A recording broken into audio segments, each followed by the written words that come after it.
Are these the trumpets they speak Did you see that? about in the Bible? Y'all check this out.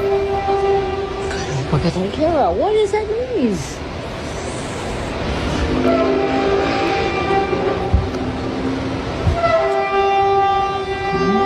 Stop recording.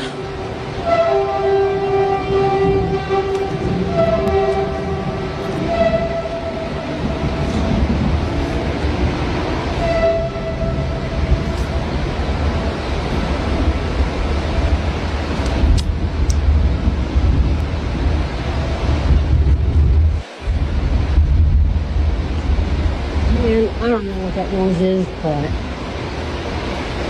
it is definitely biblical. It sounds biblical. It's very frightening.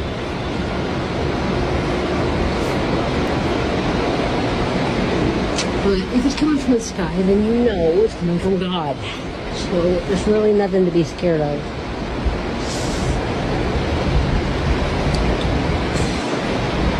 Wow.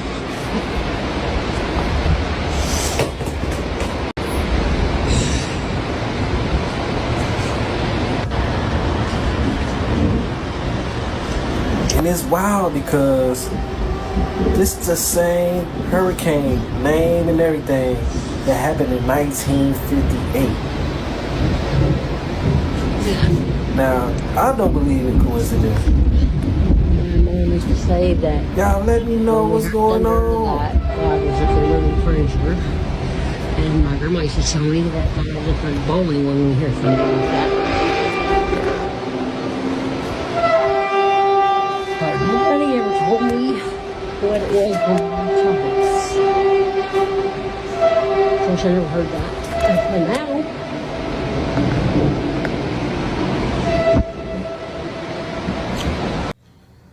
Well, this ain't good at all.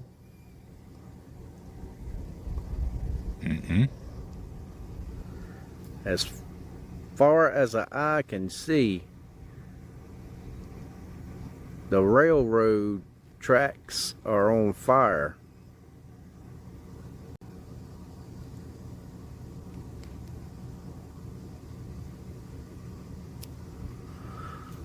I called and reported it.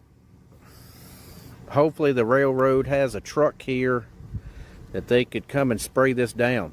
I got my son to the highest point of the house that I could.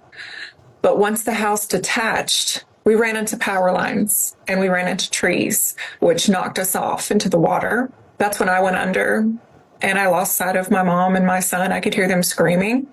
My dad was trying to fight for his life on the water. He is, 73 years old, as my mother was. My son was 7. He didn't know how to swim. So my dad had to grabbed onto a branch or something and was holding on. But the last thing that I heard from my son was he was screaming for Jesus. And he was saying, "Jesus, please save me." That's the last words I heard out of my son's mouth. And that was when we separated.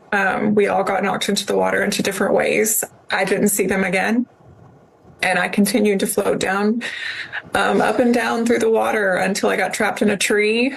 I continued to look for them, but I heard nothing. I saw my mom screaming for my son at one point, and again, the last I heard from them was screams and screaming for Jesus. Semiconductor supply chain is entirely dependent on one mineral called high purity quartz. And virtually the entire global supply of that quartz comes from one tiny town called Spruce Pine, North Carolina. Now, Spruce Pine saw 2 feet of rainfall from Hurricane Helene. And now nearly a week later, city officials tell me that there's still no water, power, or cell service. The infrastructure is completely disrupted to the point that roads and railways are so torn up that in some areas in the western part of the state, mules are being used to transport materials in and out. So the 2 companies that operate the quartz mines there, that's Zabelco and Quartz Corp, they tell us their work has been shut down since Thursday. And Quartz Corp adds that they have no visibility as to when operations can restart. So the question becomes not just whether the mines themselves have been damaged, but also whether it's possible to get the quartz out. Disruptions would impact not only the $5 billion quartz market, but the $600 billion semiconductor market that depends on it. And that quartz is also used in solar panels, fiber optic cables, and some light bulbs, which could all see some issues as well. And Kelly, I just spoke a few minutes ago with the head of TechSet. They track the quartz supply chain. Their best guess right now is 4 to 6 weeks until things are back up and running in Spruce Pine. And that's if the roads are able to be cleared. So that alone could lead to at least minor slowdowns for the chip makers. And every day that timeline gets extended, Kelly, the impact just multiplies.